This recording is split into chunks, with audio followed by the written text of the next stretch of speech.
Welcome to the Sports Curious Podcast. This is our Monday Minute edition, and we meet again on a Monday with a full week ahead of us with lots of opportunity.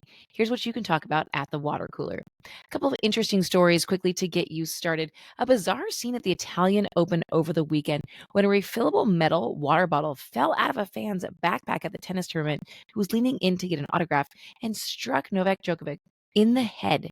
He was checked out and appeared to be fine, but he was clearly struggling as he lost in the Italian Open final. He said he had nausea, dizziness, blood, headaches, but he definitely kept his sense of humor intact, wearing a bike helmet while signing autographs for fans. Moving on to the WNBA, which season starts on Tuesday. Big day on Tuesday, but it was a long time coming. This weekend, Las Vegas Aces, Asia Wilson, well, she announced that she's getting her signature shoe. She's the 13th WNBA player to receive that honor. And she's a two-time WNVP. Now, the best was she showed up in the arena for their game on Saturday with a shirt that said, "Of course I have a shoe.com," with a URL that redirected to Nike's website with her announcement. So congrats to Asia. Taylor Swift, well, she wore Chiefs colors during her Eras tour stop, paying homage to her boyfriend who was in attendance. And if you're counting, it's only 114 days until the regular season for the NFL kicks off on September 5th. Now, let's dive a little deeper into the NBA. We found out that it doesn't pay to tank this season in order to get a great spot for the draft lottery.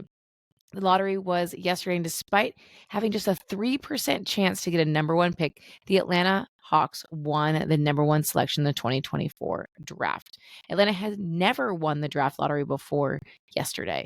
So how the lottery works, 14 teams with the worst records in the NBA are pooled together in what's known as a lottery. But the worse you are, the better chances you have of getting the number one pick.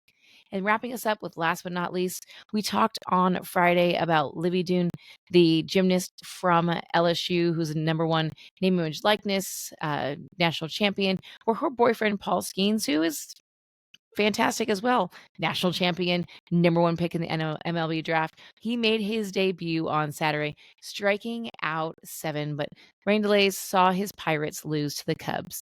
But a fun fact about Skeens, he's donating $100 for every strikeout that he records this season to the Gary Sinise Foundation. Congrats on that, Paul. Here we go. Here's the rest of the season. If you want anything more that we talked about today, check out lastnightsgame.com, or of course, follow us on social. And I want to say a quick thank you to those of you in Chicago who approached me this weekend at the Notre Dame Rockney Gala. Thank you. I was happy to be there to MC, but I was so happy to hear that you are all listening. You're enjoying our post on social. And just thank you for reaching out. It was really means a lot to hear that from you all. Have a great week ahead.